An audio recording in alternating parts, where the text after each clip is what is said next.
ॐ अज्ञानतिमिरान्धस्य ज्ञानाञ्जनशलाकया चक्षुरुन्मीलितं येन तस्मै श्रीगुरवे नमः। नमः ॐ विष्णुपादाय कृष्णप्रेष्ठाय भूतले श्रीमते भक्तिवेदान्तस्वामिन्निति नामिने। नमस्ते सारस्वते देवे गौरवाणी प्रचारिणे निर्विशेषशून्यवादी पाश्चात्यदेशतारिणे। जय श्री कृष्ण चैतन्य प्रभु नित्यानंद श्री अद्वैत गदाधर श्रीवासादि गौरभक्तवृंद। हरे कृष्ण कृष्ण कृष्ण हरे हरे, हरे राम राम राम हरे हरे। मूकं करोति वाचालं पंगुं लंघयते गिरिं यत्कृपातमहं वन्दे श्रीगुरुं दीनतारणम्। Hare Krishna and welcome back to today's episode. In the last episode we have seen how the king of Madra Desha had organized a Swayamvara for his daughter Lakshmana on the lines of what Drupada had organized for Draupadi. Only difference being that the king of Madra Desha had increased the level of difficulty over and above what Drupada had organized for Draupadi, by introducing one more element, a covering over the fish, so that the person who would look at the image of the fish in the rippling waters below it would have to shoot through the eye of the fish which was kept covered. So it was a really tough task. We begin today's episode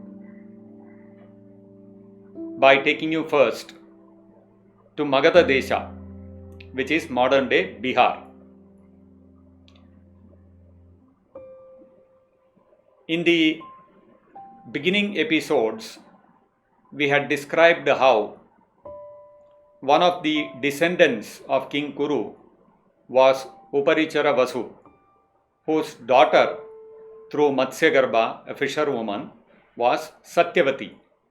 This Satyavati later on married Shantanu, and from him and Satyavati came Vichitravirya, and further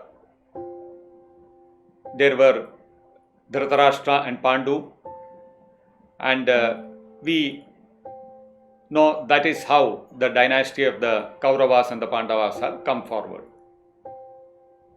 This Uparichara Vasu, through another wife, had a son by the name Brihadratha. This Brihadratha was the stepbrother of Satyavati, the wife of Shantanu.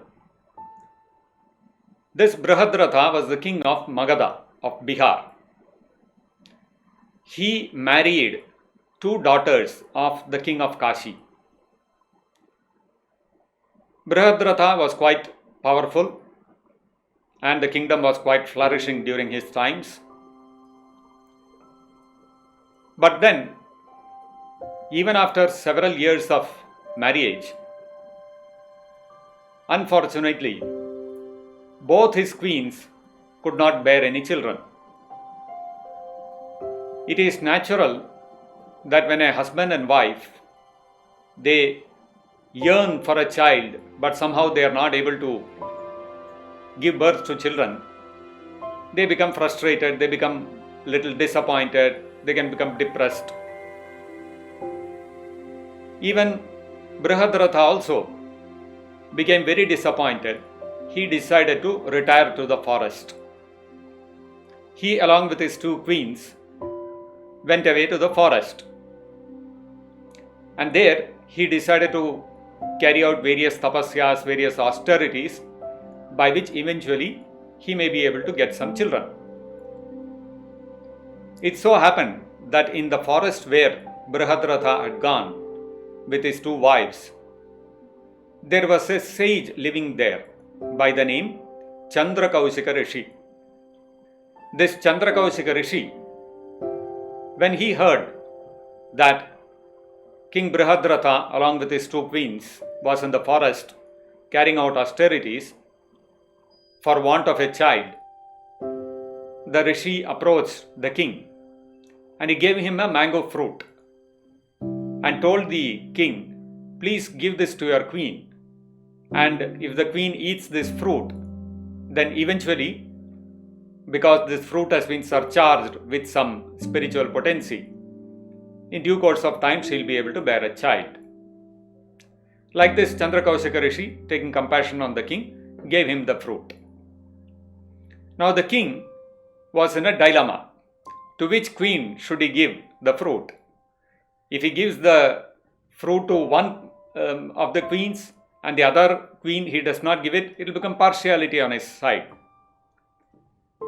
To keep both his queens pacified, King Brihadratha cut the mango fruit into 2 pieces and he gave 1/2 each to both the queens. The queens ate the fruit, and then in due course of time, both the queens became pregnant. King Brihadratha was very happy. The queens were also very happy.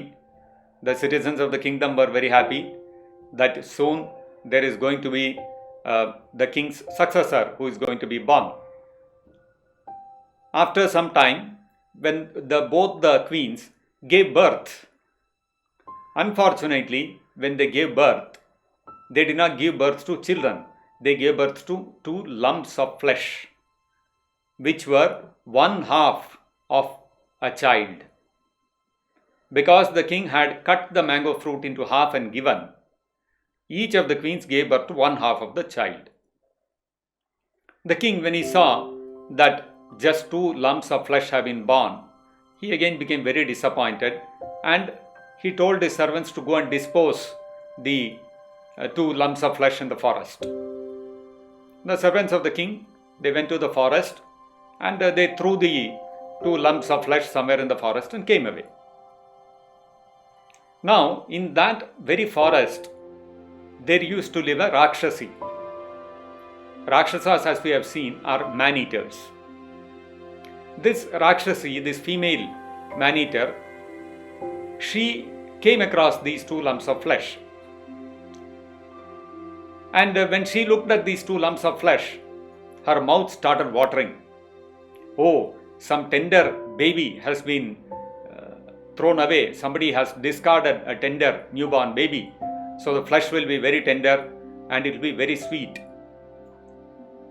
And when she picked up the 2 lumps of flesh, her curiosity was aroused, and she kept the 2 parts of the 2 halves of the stillborn baby, and she joined them together.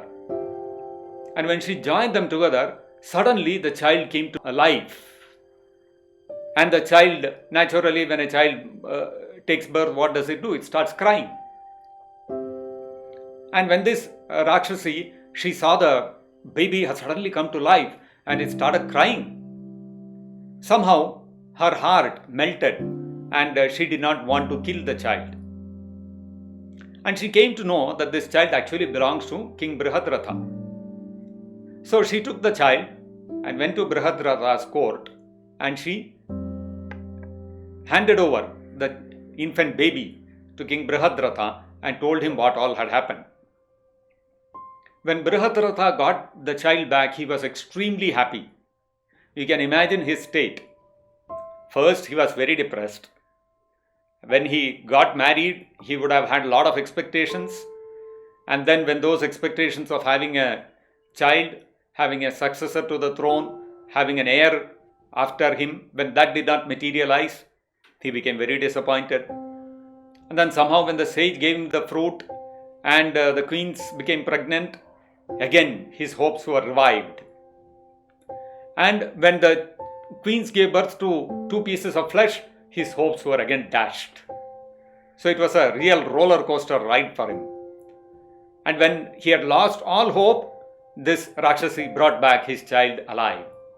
Naturally, his happiness knew no bounds.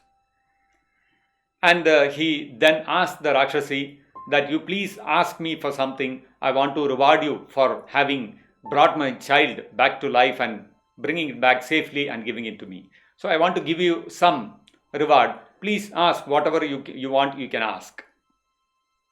So this Rakshasi she said, I don't want anything. Just since you are asking me, you please name your son after me. That much honor if you give me, that is more than enough for me. I'll be very happy. The king also said, okay.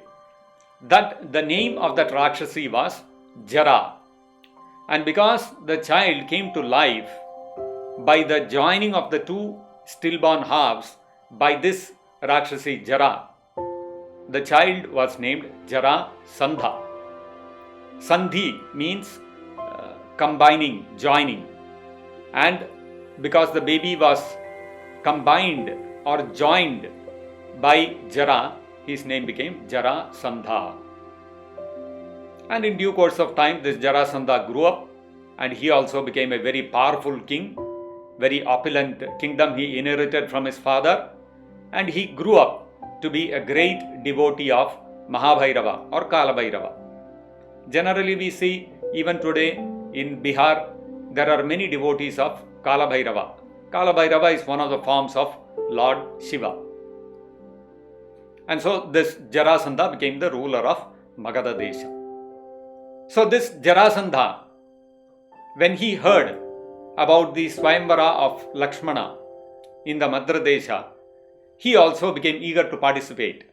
And he also travelled and came and sat in that assembly of the kings who had assembled to attend the Swayamvara of Lakshmana. Karna had already arrived there. Duryodhana had also come. Other kings like the king of Chedi, Shishupala was also present. And even Arjuna was also there. Because this was such a wonderful contest, it was very prestigious to be able to win this contest. Practically every king worth his name was present in that Swayamvara. Now one by one the kings started coming and started picking up the bow to shoot the fish down. Many of them could not even lift the bow. It was so heavy. It was such a strong bow. The major kings like Duryodhana, Karna, etc., they were able to lift the bow and they were able to string the bow. Duryodhana came, he strung the bow, and then he looked at the image in the water and he shot the arrow. But the arrow missed the target. Jarasandha came forward. Very confidently he picked up the bow, strung it, and then took careful aim and he shot the arrow. But even his arrow failed to find the target. When practically everybody else had failed, Karna stepped forward. And Karna picked up the bow and he managed to string it, fixed the arrow to the bow. And then he looked down upon the trembling image of the fish which was covered. That image in the water, he looked at it carefully to came. So, when the same Karna had gone to the Swayamvara of Draupadi, Draupadi had refused to allow him to participate in the Swayamvara, saying that he was born of a charioteer and she did not want to marry a charioteer. But here we can see nobody objected to his participating in the Swayamvara. So actually we can understand from this that birth was not the real criterion for the person's caste. Draupadi, knowing the poor character of Karna, not wanting to marry him, found an excuse and somehow managed to keep him away. But here nobody objected, so Karna could go ahead with the participation in the contest. So he had fixed his bow, took careful aim, and then he shot the arrow. The arrow sped forth from his bow, passed through the revolving spokes, and then it missed the target by a few millimeters. Karna had missed. Karna walked back defeated. And finally, after everyone had tried their hand, came forward the greatest archer of the time, Arjuna. Arjuna came forward. Already he had won the similar contest in Panchala Desha. So naturally his confidence was very high. And all the people in the assembly, the kings, everybody were expectant that Arjuna will be able to do this. None of us could do it, but Arjuna will still be able to do it. So they were waiting with bated breath. Arjuna stepped forward, picked up the bow, strung it, fitted the arrow, then carefully took aim, and looking at the shivering image of the covered fish in the water, he shot his arrow. The arrow sped forth from the bow, passed through the revolving spokes, and then it came towards the target. It inched closer towards the target, came closer, closer, closer. Finally, it touched the fish, but instead of piercing it, it simply grazed it and passed on upward. Even Arjuna had failed. The greatest archer of the time had failed. So what was the hope now? Now at last stepped forward the real hero of the Mahabharata, our great and wonderful Supreme Personality of Godhead, Lord Krishna. So Lord Krishna stepped forward now when everybody, including Arjuna, had failed. Krishna came forward. Again, he too very quickly picked up the bow, strung it, fitted the arrow, and he just looked once at the image and he released his arrow. The arrow shot forth from the shaft, passed through the revolving spokes, and then it went and pierced the eye of the fish exactly where it was meant to be pierced.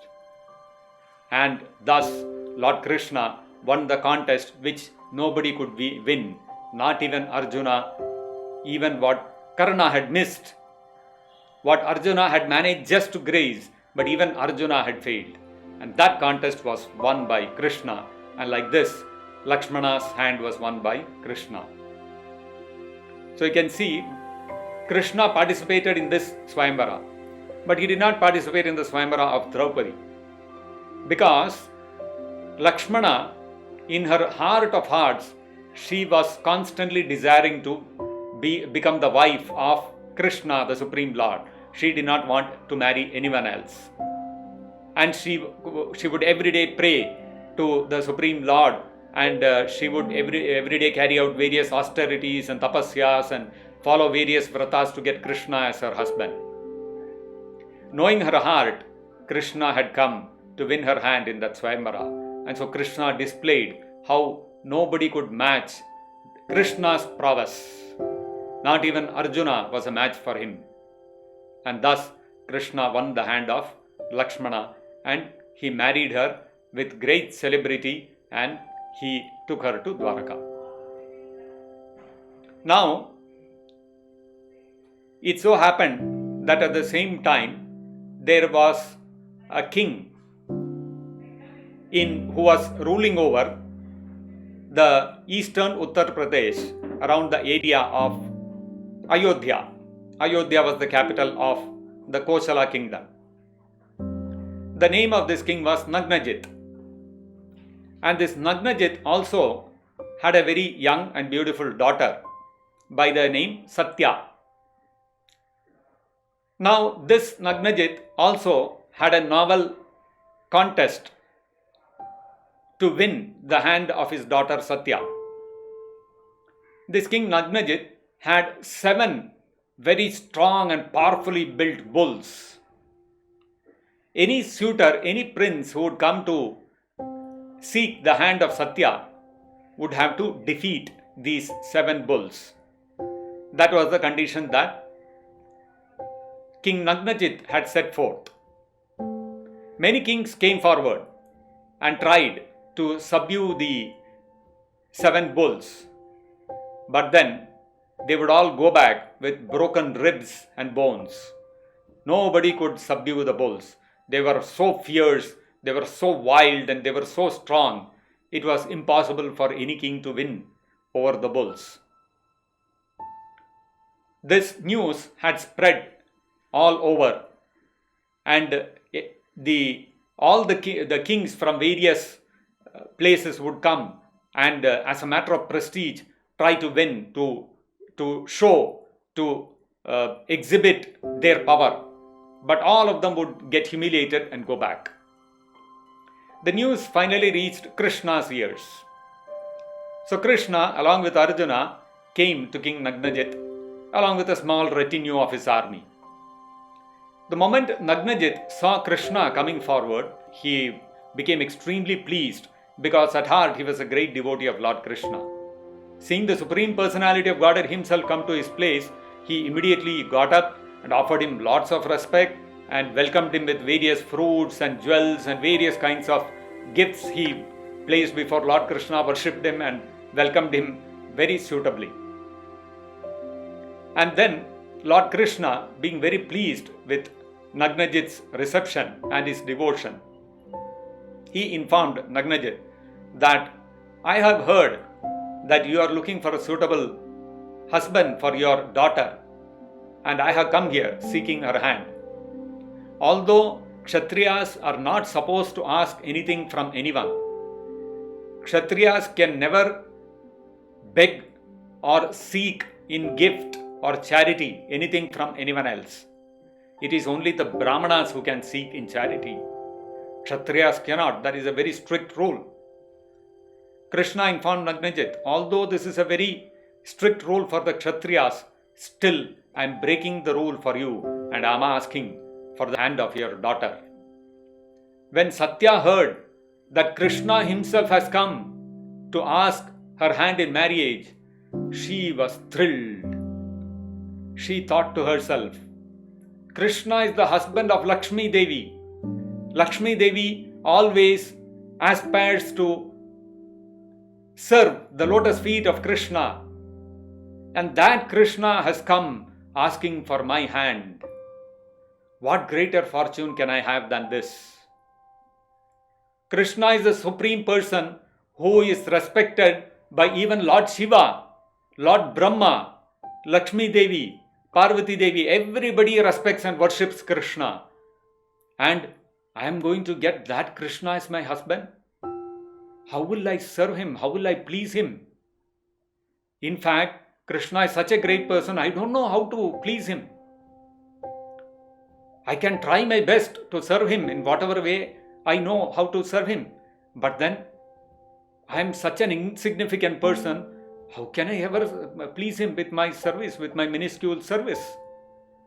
So in this manner, she was thinking very humbly to herself. Actually, Krishna had come there because he knew Satya's heart. Krishna is Paramatma. He is there in everyone's heart and he knows each and every living entity's desire. Actually, Krishna is pleased by a humble service attitude. Krishna is never pleased by ostentation or by pride or arrogance. It doesn't matter what we offer to Krishna. Krishna is more interested in the feelings behind our offering rather than the value of our offering. We may offer something very valuable, something very priceless, something like the Kohinoor diamond to Krishna. But when Krishna looks at us, he sees with what emotion, with what intention, with what desire we are making that offering. If we are doing it for a show, for some ostentatious pomp, then Krishna will not accept that. On the other hand, Krishna says in the Bhagavad Gita, Patram pushpam phalam toyam yo me bhaktya prayachati. Whatever one you may offer to me with love and devotion, whether it may be a simple leaf or a fruit or a flower or it may be even just water. Patram pushpam phalam toyam, it may be just plain water. Krishna says, Yad me bhaktya prayachati. Whatever you offer to me with love and devotion, I will accept it. So Krishna is not impressed by a show of grandeur and offering something very valuable and in the eyes of the world something very glittering and precious to Krishna.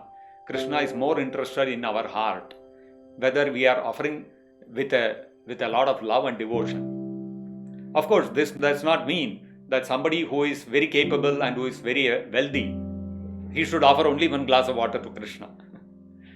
What it means is that according to one's capacity, one should offer the best thing that he can afford for Krishna's service.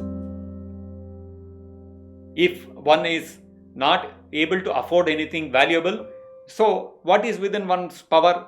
One can offer a fruit or a flower or at least a glass of water. If that is the only thing that is possible for us, offer it with love and devotion to Krishna. Krishna will be satisfied with that.